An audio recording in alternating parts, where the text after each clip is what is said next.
Check. 1 2 1 2. Live across the universe. Check it out. Ladies and gentlemen, It's about that time, y'all. you are now in the mix. 10, 9, 8, 7, 6, 5, 4, 3, 2, 1. Give it up for ATL, stand up. You're locked in with the livest, realest, rawest talk in the game. This is the Bro Code Podcast ATL, where the culture talks back, the vibes stay heavy, and the code always respected. Don't touch that dial. Keep it right here, because we breaking the code live from the A.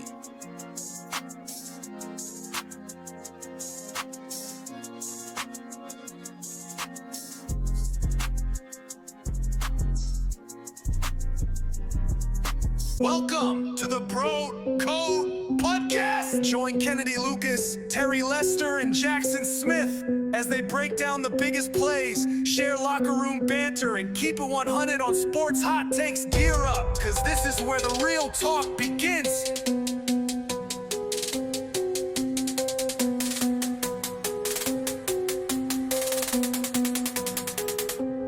Gear up!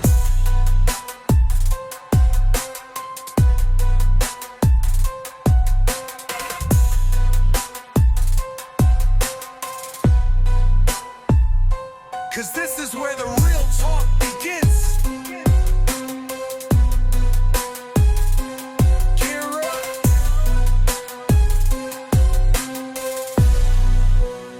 Cause this is where the real talk begins. Hey yo, ATL, stand up. You're locked in with the livest, realest, rawest talk in the game. This is the Bro Code Podcast ATL, where the culture talks back, the vibes stay heavy, and the code always respected.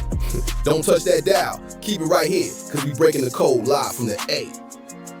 Ladies and gentlemen, boys and girls, on behalf of Bro Code Podcast, we've got another exciting episode here today. Ladies and gentlemen, we are here at Pace Academy off of Paces Ferry here in Atlanta. And of course, we've got the Knights versus the Blue Devils for volleyball. Now, if you guys tuned in to the Bro Code Podcast yesterday, last night's episode, we talked about it, and now we are here, and I'm going to show you a glimpse and behind the scenes of volleyball here today. Very, very excited for the production, and just stay tuned because we're going to have some commentators. We're going to have a full-fledged broadcast, and I'll show y'all some clips of the set and volleyball itself. Stay tuned. Tax write-off. Ladies and gentlemen, boys and girls, on behalf of Bro Code Podcast ATL, presented by iHeartMedia, the stage is set. You guys see the production, the setup. We're going to have some commentators here on the show. And then I've got Tyler and Marcus. They're going to talk about the whole event of volleyball. Today is senior night. So a lot of these youngsters are getting ready to graduate from Pace Academy and to start their college journey and their college career after this season. So it's going to be very, very impactful. Parents are going to be swooping in to watch their kids' season opener for volleyball. When it comes down to it, it's to celebrate on senior night. And I will show you guys the sounds and the glitz and the glamour as we get started with the event. The event starts in 33 minutes and 26 seconds. So stay tuned.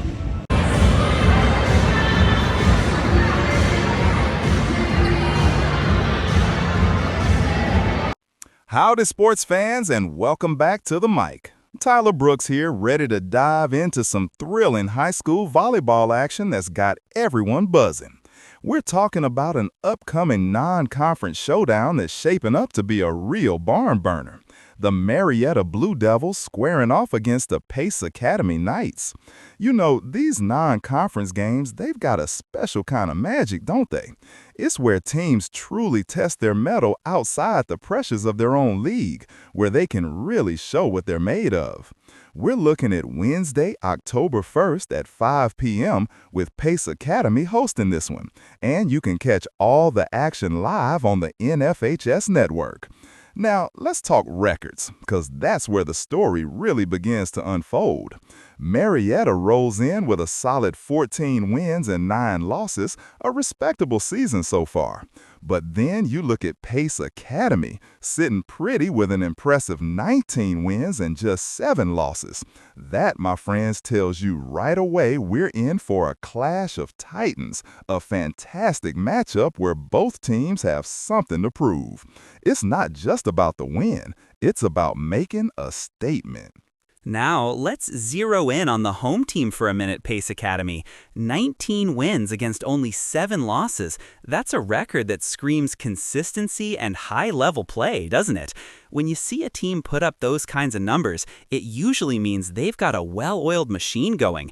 We're talking about strong team cohesion, probably a dynamic setter who can really distribute the ball, and powerful hitters who know how to put it away.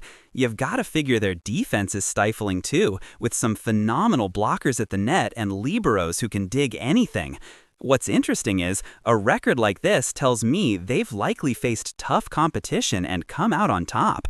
They've found their rhythm, their key players are performing, and they've built a winning culture.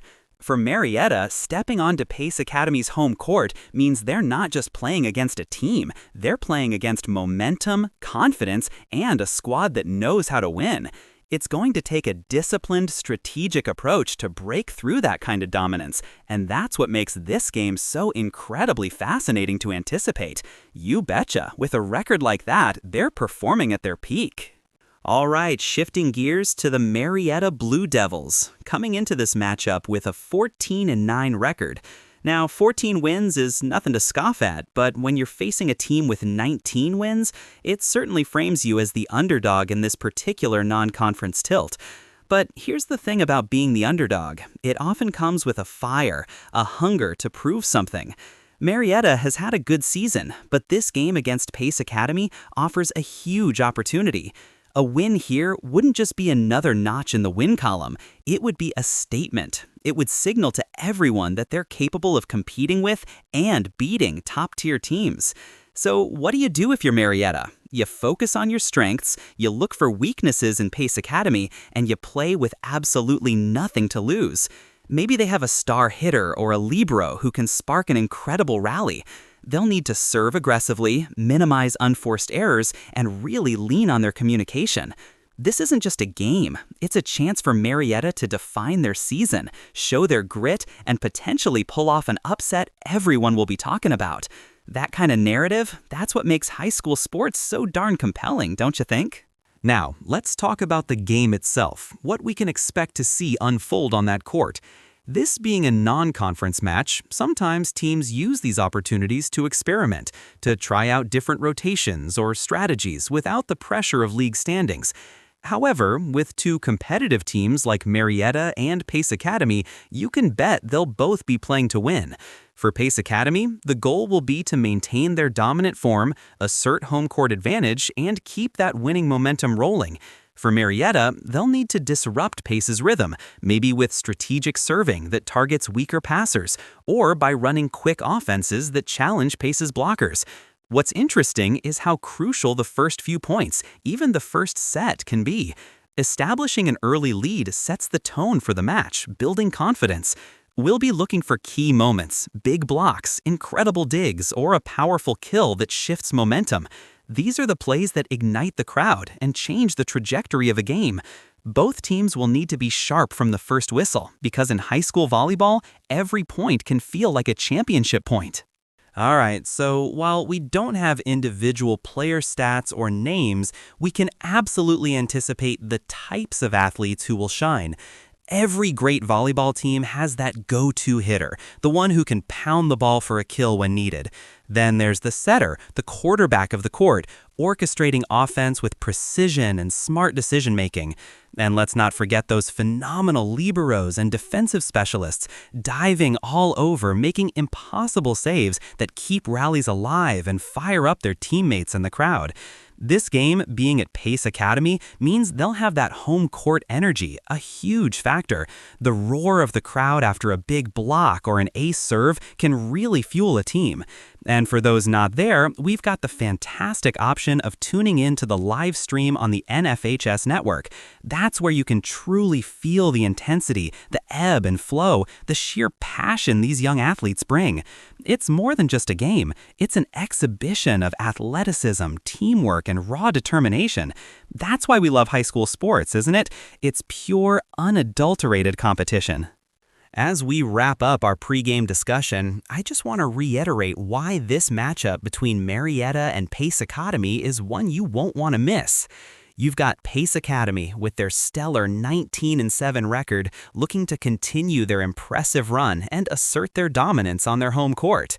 And then you have Marietta, the 14-9 Blue Devils, stepping in with an opportunity to upset a formidable opponent and make a significant statement.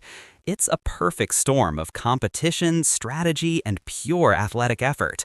I'm predicting a hard-fought match, potentially going to 5 sets, with both teams leaving absolutely everything they've got out on that court. Whether you're a fan of the underdog story or you appreciate watching a powerhouse team in action, this game's got something for everyone. It's a testament to the dedication of these young athletes and the spirit of high school volleyball. So mark your calendars for Wednesday, October 1st, 5 p.m. Tune in to the NFHS network and get ready for some electrifying volleyball. This is Tyler Brooks, signing off, reminding you to always stay passionate about sports. All right, y'all. Let's get into this because 2025 has already been one of the most electric seasons in NFL history. And I'm not just talking about Caleb Williams throwing bombs or the Bills finally looking like they mean business. Nah, I'm talking about kickoffs. Yeah, I said it. Kickoffs.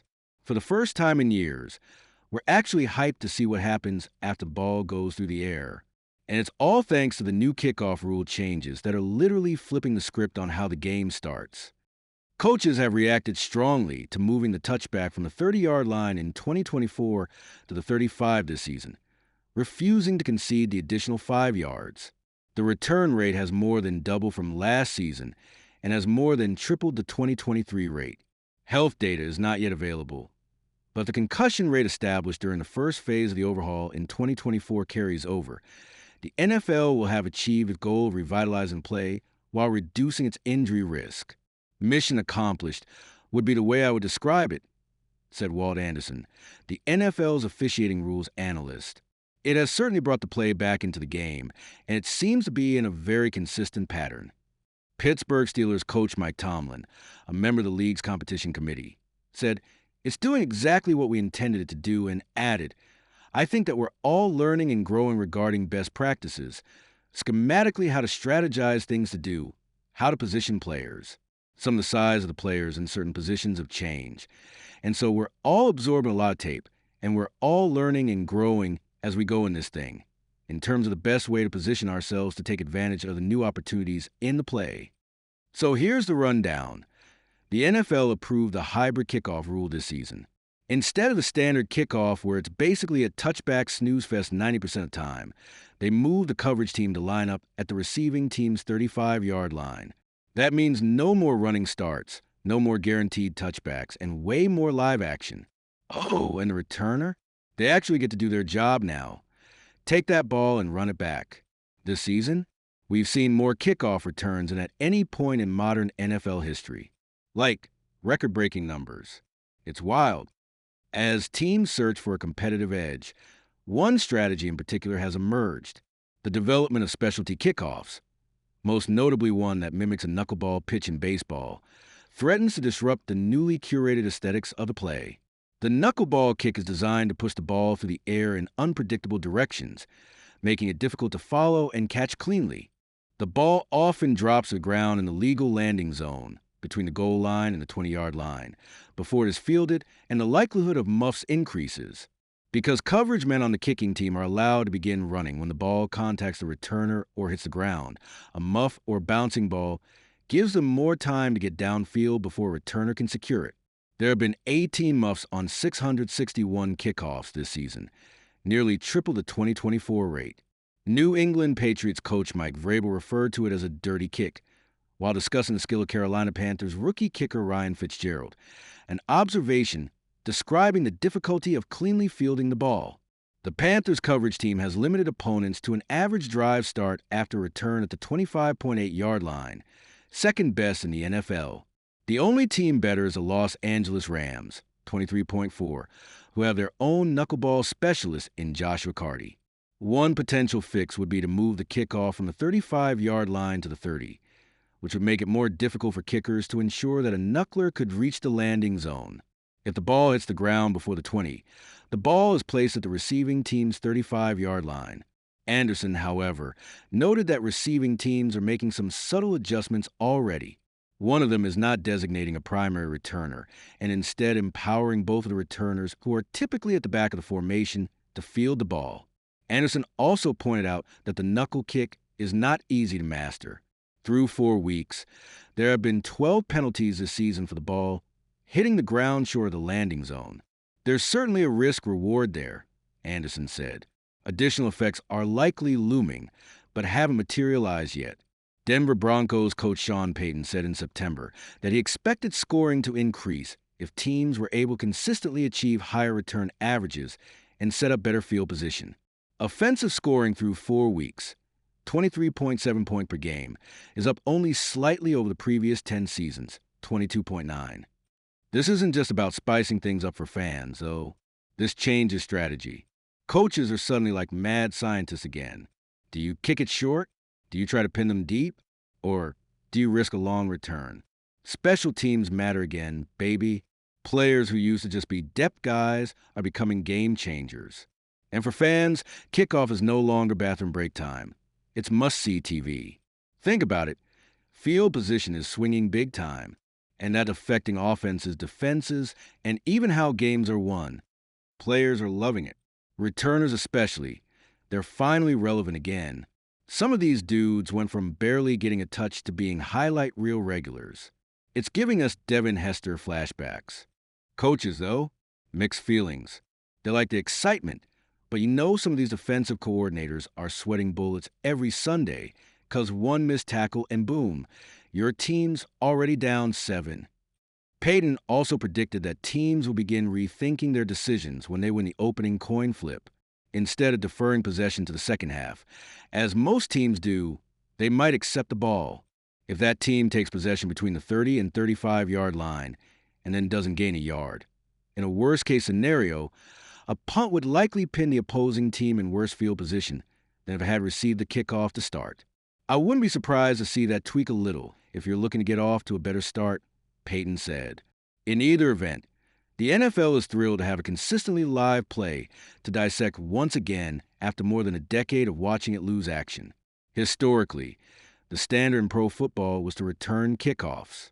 From 2000 to 2010, the return rate was 85%. It began to decline, however, as the NFL connected its high-speed collisions with a higher rate of concussions. Rule changes designed to incentivize touchbacks began chipping away at returns.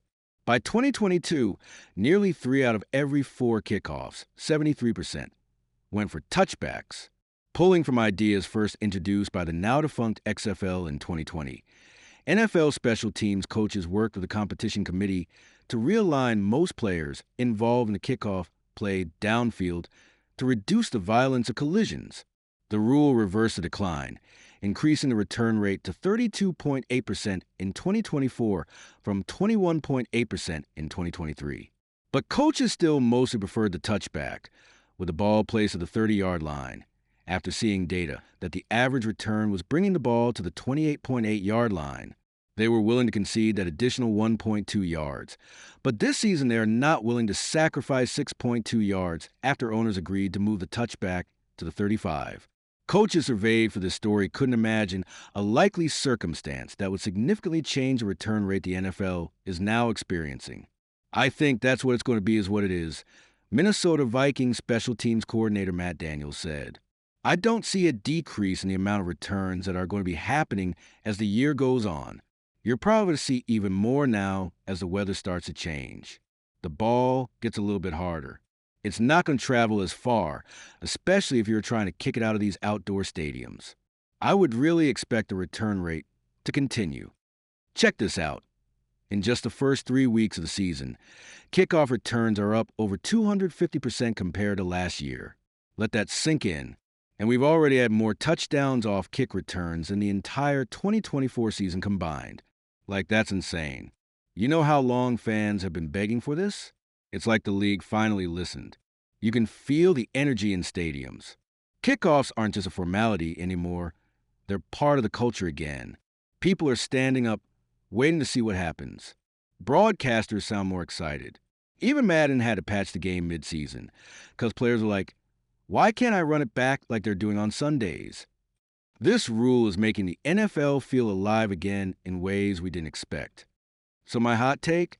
This might end up being one of the best rule changes in league history. Not just because it's exciting, but because it brings back an element of unpredictability. Football thrives when anything can happen on any play. And now we've got that back. So yeah, shout out to the NFL for once. Y'all didn't overthink it. You brought the juice back to kickoffs, and I'm here for it. I can't believe the Indiana Fever's 2025 season is finally here. What a roller coaster ride it's been so far. Game 1. A tough loss, but the energy was electric. Fans were hopeful, but we knew it would be a challenge. Game 5. Wait, did we just pull off an upset? The team is finding its rhythm, and it's exciting to watch. Mid-season, injuries hit hard, but the spirit remains strong. Every game feels like a nail-biter, and I'm here for it. The Fever are proving they can compete with the best. Join me as we dive deep into this wild season.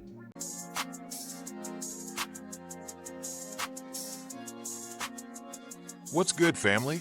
It's your boy Jackson Smith back on the Bro Code podcast, and today we're talking NBA offseason shakeups. Some squads stacked the deck, like they're playing 2K with the sliders up, and others, well, let's just say their GM must have been shopping on clearance. Let's get into who gained and who lost the most roster value this summer. Oklahoma City Thunder parity has emerged as a defining feature of this NBA era. With the Oklahoma City Thunder's breakthrough in June, the league has crowned 7 different champions in as many years, a streak unmatched in NBA history. Of those 7, the Thunder's young core has arguably the best chance to parlay the victory into a dynastic run, but that doesn't mean other teams haven't been working all summer to make sure it was a one-off. While fewer blockbuster and major fireworks meant this offseason was quieter than most, plenty of teams reshaped their rosters in meaningful ways. The Houston Rockets splurged on Kevin Durant in a swap with the Phoenix Suns, who slotted in Jalen Green and Dillon Brooks via the same deal. The Boston Celtics and Milwaukee Bucks lost key veterans and shuffled in new talent. The Orlando Magic bet on Desmond Bane, part of their rise to know. 7 in title odds at ESPN BET. The Los Angeles Clippers made some interesting moves, and the Portland Trail Blazers made headlines by reacquiring Damian Lillard, though fans will have to wait a season for his return, with an injury shelving him until 2026 to 27. To size up all these wheelings and dealings, we projected how a player's addition or absence could shift a team's standings by setting a baseline of the player's expected performance using their established level of estimated Raptor wins above replacement WAR, then identifying the 5 teams that gained and the 5 teams that lost the most roster value. We did not factor in the value of literal contracts and salaries, but we did adjust for rookies who could make an immediate impact. Hello, Cooper Flag. And for newcomers with injuries, such as Lillard. We also considered pending free agents as departures. And finally, we noted how much value was lost to presumed season-ending injuries for players like Tyrese Halliburton, though did not factor that into the calculations for teams that made either list. So which teams bolstered their chances to contend? Which lost big? And which could regret a quiet offseason? Let's walk through the biggest talent transfers of the past few months and how they could shape the season ahead. The Orlando Magic are a buzzy team heading into this season, rising to 7th in the preseason NBA title odds.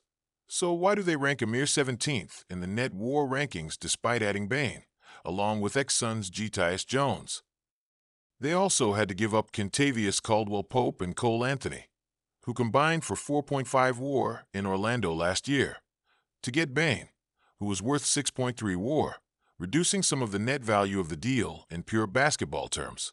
Similarly, the Memphis Grizzlies and Atlanta Hawks made big moves to add talent, even raiding each other's rosters in some cases, with KCP and Ty Jerome joining the Grizz, and Porzingis, Nickeil Alexander-Walker, and Luke Kennard going to the Hawks. But both teams also lost nearly as much, as Bane and Kennard left Memphis and Karis LeVert and Capella departed Atlanta. That hurts both teams' net talent ranking. And finally, the Portland Trail Blazers would be higher by virtue of adding Lillard to go with Drew Holiday. But Dame's timeline for a Blazers return is delayed by his torn Achilles. After winning the 2024 NBA championship and spending most of last season on the very short list of title frontrunners, it's shaping up to be a very different year in Boston. For one, regular season war leader Tatum suffered a torn Achilles in May. And while he isn't ruling out a return from what was originally deemed a season-erasing injury, he would likely miss the majority of the regular season even if he did manage to come back early. Add in the fact that Boston said goodbye to many of the core contributors from its title run: Porzingis, Holiday, and Horford, plus highly effective role player Cornette, who signed with the Spurs in July, and the Celtics are looking at a very diminished group leading the way in 2025 to 26. This type of offseason was necessary for Phoenix to press the reset button and move on from the failed Big Three experiment with Durant, Beal, and Devin Booker, which yielded 0 total playoff wins before being blown up. But the Suns still saw an exodus of talent headlined by, but not limited to, KD's move to Houston. They got back some interesting players in that record-breaking 7-team trade, including Green and Brooks, who combined for 7.3 WAR last season. But there's no doubt that the post-Durant transition in Phoenix will be painful. The Bucks land here with the dissolution of the Lillard-Giannis Antetokounmpo alliance after an underwhelming 2-year run, during which they won only 3 playoff games across a pair of first-round exits, with both stars struggling to stay healthy at different times. But say what you will, Lillard was productive in both of his regular seasons in Milwaukee, amassing 13.7 total WAR across 2023-24 and 2024-25. Now the Bucks will move forward with Turner, to whom they signed a 4-year, $107 million contract, in the hopes he replicates his solid averages of 17 points and 7 boards from the past 3 seasons alongside Giannis in a new partnership. A year after leaping from 48 wins to a near-franchise record 64, the Cavs are once again among the title favorites. But like many contenders in the NBA's recent salary cap era, they had to bid farewell to some of their best role players, namely Jerome, who was ridiculously effective, plus 5.3 Raptor, in 20 minutes per game last season, as well as Okoro, who provided them a steady dose of 3 and D efficiency for years before being dealt to the Bulls for Ball in July. If Ball ever stayed healthy enough to play a full season, he could single-handedly erase the Cavs' offseason deficit, which makes him a fascinating acquisition for a team with its eye on a championship. But for now, Cleveland is down a lot of proven talent from a year ago. The T-Wolves went into the summer with a lot of uncertainty about which supporting players would be coming back, and in that sense, they arguably did the best they could, without going into the second apron, by re-signing Julius Randle and Naz Reid. But it did come at the cost of losing Alexander Walker, who had 7.1 total WAR, and with whom the team was an average of 4.0 net points per 100 possessions on the court versus off over the past 2 seasons. It's hardly an earth-shattering loss, but it speaks to the depth that can be a casualty of the luxury tax in the current NBA. Loaded up with Alex Caruso for grit and re-signed Isaiah Joe. Still one of the youngest cores in the league with Chet, Shai, and Giddey. Value equals sky-high future and present. OKC's like that smart kid in school who's also secretly ripped. Nobody's messing with them in a year or 2. Philadelphia 76ers. Huge win. Got Paul George to team up with Embiid and Maxey. Balanced their roster with shooting and defense. Suddenly went from trust the process to trust the finals run. Philly fans might actually smile this year, unless Joel sneezes and sprains an ankle again. New York Knicks. Scoop Mikal Bridges to reunite Villanova bros with Brunson, Hart, and DiVincenzo. That chemistry boost? Instant value. Now they've got depth, defense, and buckets. The Knicks might finally have the dog squad that makes Spike Lee proud again. Golden State Warriors. Lost Klay Thompson. Gone. Dynasty DNA weakened. Didn't add a true replacement, just role players. Steph is still Steph, but value tanked without that Splash Brothers energy. It's like when your favorite group breaks up. Yeah, the lead singer's still around, but the vibe ain't the same. Miami Heat. Quiet offseason, too quiet. Lost depth, didn't land a big name. And Jimmy Butler's not getting younger. Still dangerous, but value? Meh. Miami sat at the free agency buffet and only grabbed breadsticks. Chicago Bulls. Finally traded Caruso, but didn't flip it into enough. Still stuck in that basketball purgatory of being mid. Roster value sliding with DeRozan aging and Lonzo still out. The Bulls are that dude who keeps saying, "Next year's my year," but never hits the gym. Hey everyone, welcome to our podcast on WWE Raw Takeaways. Is the original Bloodlines return just around the corner? This week's Raw left us with more questions than answers. Cody Rhodes and Seth Rollins are set to clash at Crown Jewel on October 11. But is there more at stake than just the championship? Io Sky's loyalty is in question as she teams with Rhea Ripley against the Kabuki Warriors. Will she turn on Ripley, or will the Kabuki Warriors implode? Roman Reigns made a shocking return, chair in hand, during a tornado tag match.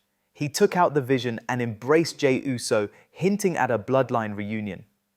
Could we see the Vision face off against the original Bloodline after Crown Jewel? Rollins feels the pressure to beat Rhodes, especially with his legacy on the line, and Dominic Mysterio is nailing that smarmy villain role, isn't he?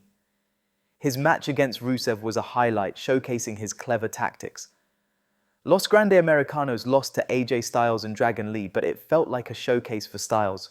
What do you think? Are you excited for Crown Jewel? Let us know your thoughts in the comments.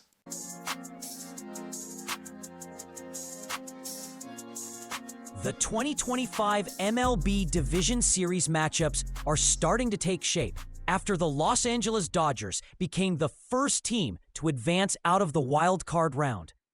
LA's sweep sets up a Division Series showdown with the Philadelphia Phillies starting Saturday in Philadelphia. What have we learned about each team so far? What does each remaining team need to do to move on to the League Championship Series? Which players could be October difference makers? And which favorites should be on upset watch in the round ahead? ESPN MLB experts Jorge Castillo, Bradford Doolittle, and David Schoenfield are here to break it all down as every Division Series matchup is set. Upset forecast. Dodgers win more simulations? Why no number in that parenthetical information? We'd have to use too many decimals. The Dodgers did win more sims, but their edge was 4 out of 10,000 runs of the forecasting machinery. In that sense, there can't possibly be an upset in this matchup between quite possibly the two strongest teams left in the bracket. This feels like a matchup that the bullpens will decide, and even that is a toss-up. The Dodgers led the majors in blown saves during the second half, but their bullpen numbers are better than Philadelphia's since the start of September. Maybe it's as simple as this. When in doubt, pick the team that has Shohei Ohtani. Phillies' concern level, non-existent. Look, the Phillies know who they are playing, but with Kyle Schwarber, Bryce Harper, Trea Turner, Christopher Sanchez, and Joan Duran on their side, this is not a team that is going to fret about anything. They will just wait for the adrenaline to flow. Doolittle, Los Angeles Dodgers. What impressed you most about them in the wild card round? The Dodgers haven't really run out their A-team for most of the season as they babied their starters for much of the season. But now, we can see how good this team can be with a healthy rotation. Blake Snell was dominant in the first game until finally tiring in the 7th. Yoshinobu Yamamoto, the season-long ace for the Dodgers, was solid in Game 2, escaping a bases-loaded, no-outs jam in the 6th. The Dodgers were confident enough in those two that they saved Ohtani for what would have been Game 3, and now is Game 1 of the NLDS. Oh, Ohtani can hit a little too. Remember, the Dodgers won it all last season, with Ohtani having a good but not great postseason at the plate. After his 2-homer game in Game 1 this postseason, watch out. Why won't it continue against the Phillies? The Dodgers certainly have to love where they are. Ohtani slowly worked his way up to a normal workload and pitched 6 innings in his final start, throwing 91 pitches. He allowed just 1 run over his final 4 appearances and surrendered just 3 home runs in 47 innings. Thanks to having 3 potential off days to play 5 games in this series, Ohtani could start Game 5 on 6 days of rest. After his initial 1-inning appearances in June, Ohtani was given at least 6 days off between starts. And his 3 starts in September came with 8, 10, and 6 days of rest. And he will have 10 days before his Game 1 NLDS appearance. The Dodgers will worry about the NLCS if they get there. Which one player must deliver for LA to move on? This is clearly about players, plural, as in relief pitchers. The sketchy Dodgers bullpen didn't ease the confidence of Dodgers fans, or Dave Roberts, with a poor showing in Game 1 against Cincinnati, when the Dodgers had a 10-2 lead, only to see the bullpen start walking everybody, and the Reds load the bases and have the tying run on deck. Who Roberts trusts in the highest leverage situations and can deliver remains a question. But there is hope Roki Sasaki can be a part of the answer after his strong showing in Game 2 against the Reds. The Schoenfield Philadelphia Phillies. What carried the Phillies to an October bye? The starting rotation and a monster season from Kyle Schwarber. The rotation led the NL in ERA and led the majors by 51 innings in innings pitched. Christopher Sanchez led the way with an absolute monster season of his own. In fact, it was Sanchez and not Paul Skeens or Tarek Skubal who led the majors in Baseball Reference WAR. Meanwhile, Schwarber led the NL with 56 home runs and 132 RBIs, including setting a major league record with 23 home runs as a left-handed batter against left-handed pitchers. Will it continue against the Dodgers? Of course. A large part of that rotation success was Zach Wheeler, but he's out for the postseason. Ranger Suarez had a terrific season, but wasn't great his final 3 starts, allowing 12 runs and 4 home runs in 14 1/3 innings. And the 4th starter after Jesus Luzardo is either Aaron Nola, who doesn't exactly inspire confidence given his 6.01 ERA and mediocre postseason results in his career, or Walker Buehler, who was signed at the end of August after the Red Sox released him.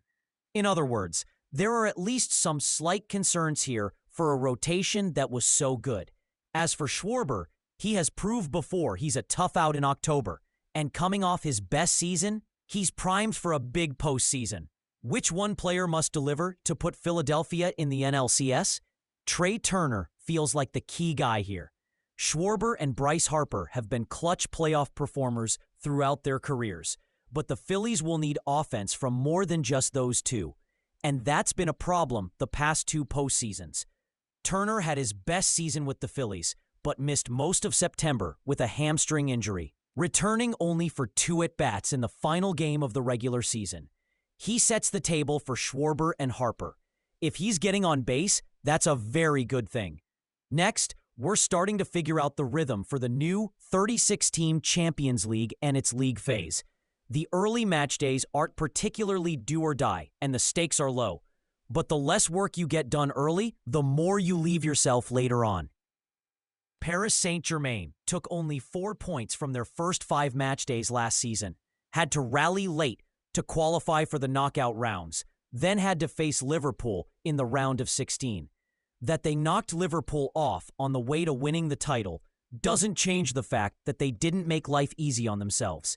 This time around, most of the big names have gotten off to a reasonable start, though Liverpool, Barcelona, Chelsea, Newcastle, and Atletico Madrid have all lost a match, and Juventus and Bayer Leverkusen are among the teams stuck at 2 points. There's still plenty of time for things to go very right or very wrong here. Though the fact that Azerbaijani champion Karabag is one of the 6 teams with a perfect 6 points is absolutely delightful. Karabag's early success, even if it was against Benfica and FC Copenhagen, is one of the reasons a competition like this is fun to follow. The journey is always unique, even if the destination, a final featuring 2 of about 8 or 9 likely clubs, is familiar. So let's talk about the most interesting teams, matches, and ups and downs from the second Champions League matchday of 2025-26. Atletico Madrid began this season stuck in mud. following a disappointing FIFA Club World Cup performance. They opened 2025-26 with a loss to Espanyol and draws against Elche and Deportivo Alaves. They did beat Villarreal 2-0 in what could end up being a key result for La Liga positioning, and they nearly took a point from Liverpool in their Champions League opener thanks to some rekindled Anfield magic from Marcos Llorente. But they still lost that one 3-2 in what was a one-sided affair on paper, and they followed that with a blown lead and a 1-1 draw at Mallorca. Atleti had won only one of their first 6 matches in all competitions. They were 12th in La Liga, but a perfect week has completely reversed their trajectory. First, they came back to beat Rayo Vallecano 3-2 last Wednesday, with 2 late goals from Julian Alvarez. Then they completely dominated Real Madrid 5-2, getting 2 more goals from Alvarez and limiting their derby foes to 6 shot attempts and basically 10 minutes of coherent attacking. Then, against a prolific Eintracht Frankfurt squad that beat Galatasaray 5-1 in their Champions League opener, they dominated from start to finish. 5 different Atleti players scored, starting with Giacomo Raspadori in the 4th minute. And Alvarez finished with a goal and 2 assists. They led 3-0 at halftime and cruised 5-1. Typically, a blowout win like this is defined by torrid and unsustainable finishing. But Atletico engineered the win by creating fantastic chance after fantastic chance. They attempted 18 shots worth 4.4 xG, while allowing a young and, on Tuesday, painfully naive opponent just 6 shots worth 0.5. To recap, that's 13 goals in 3 matches for Diego Simeone's squad, and Alvarez has enjoyed basically the best week of his career. We'll need to have a conversation about the number of shots goalkeeper Jan Oblak isn't stopping at the moment. He's allowed 13 goals from 26 shots on target this season, including 5 goals from 7 such shots in this 3-match span.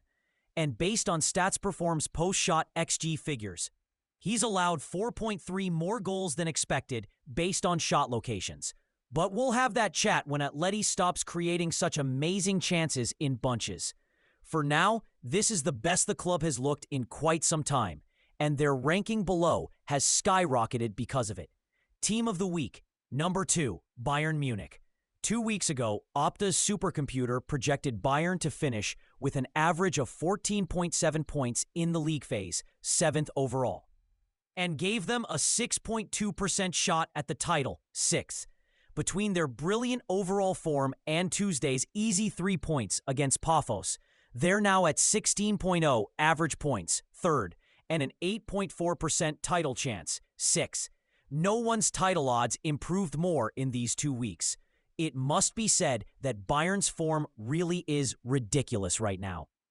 In 8 matches in all competitions, Bayern have outscored opponents by a combined 33-7. Not only have they won all 8 matches, they've only won 2 by fewer than 2 goals. They toyed with poor Paphos in a particularly Bayern-esque way, attempting 26 shots, 4.5 xG, to their host's 6, 0.4. Harry Kane had 2 goals, Michael Olise had a goal and 2 assists, and Lonnie Nicholas Jackson got on the board as well. This was a confidence builder for a team that didn't really need one. Kane has 16 goals and 3 assists in 651 minutes, and while 6 of those goals were penalties, that's still 1.80 non-penalty goals and assists per 90 minutes, an utterly absurd pace. Over the weekend, he scored his 100th goal for the club in just 104 total games. Now he's already at 102 goals in 105 games. Bayern were seen as the big losers in the summer transfer window, missing out on Florian Wirtz and Nick Woltemade, among others. We'll see if their depth holds up over this endless season, but manager Vincent Kompany sure seems to have everything he needs right now. Team of the Week, number 3, Karabag. Indeed, 6 teams have a perfect 6 points from 2 matches. It's a veritable who's who of European royalty. Bayern, Real Madrid, PSG, Inter Milan, Arsenal, and Qarabağ. Qarabağ followed up their historic away upset of Benfica 2 weeks ago with a comfortable home win over Copenhagen. They were far more patient and physical than their Danish opponents, drawing 20 fouls while committing only 10 and creating a number of high-value chances. Veteran Abdullah Zubir, a stalwart with the club for nearly a decade, led the way with a goal and 11 combined progressive carries and passes. And Brazilian right-back Matheus Silva was a relentless tone-setter, attempting 21 duels, winning 11 of them. Suffering 7 fouls and making 18 defensive interventions. Even if reality strikes in upcoming matches against Chelsea, Napoli, and Liverpool, their draw still features Athletic Club, Ajax, and Eintracht Frankfurt, 3 teams in inconsistent or downright fragile form. Their odds of advancing to the 2014 knockout round are solid at the moment, and that's the entire goal for a club this size. Honestly, Qarabağ are a prominent example for why having 3 large European competitions, the Champions League, Europa League, and Conference League, can be great for lesser-known clubs. This is their first trip to the Champions League proper since 2017-18. But this is a seasoned European squad, one that nearly took down Bayer Leverkusen in the Europa League round of 16 2 years ago, and one that has played in the group or league stage of some competition for 12 straight years. They've won at Bodo Glimt. They've gone down to the wire with the best ever Bayer Leverkusen team, and they've played in countless qualification rounds. That doesn't make them as talented as the other 6-point clubs, but nothing is going to surprise or intimidate them. We're 4 weeks into the 2025 NFL season, and you know what that means. It's time for my quarter season awards. With most starters having played over 150 snaps, we can finally see who's shining this year. Let's dive into my picks for MVP, top rookies, and Coach of the Year. First up, Defensive Rookie of the Year, Andrew Mukuba from the Eagles is making waves in a revamped defense. Next, Offensive Rookie of the Year, Tyler Warren from the Colts is proving to be a game changer at tight end. And how about the Protector of the Year? Penei Sewell from the Lions is dominating the line. For Coach of the Year, Dan Campbell of the Lions is leading his team to impressive victories. Finally, the MVP race is heating up, with Josh Allen from the Bills setting the standard.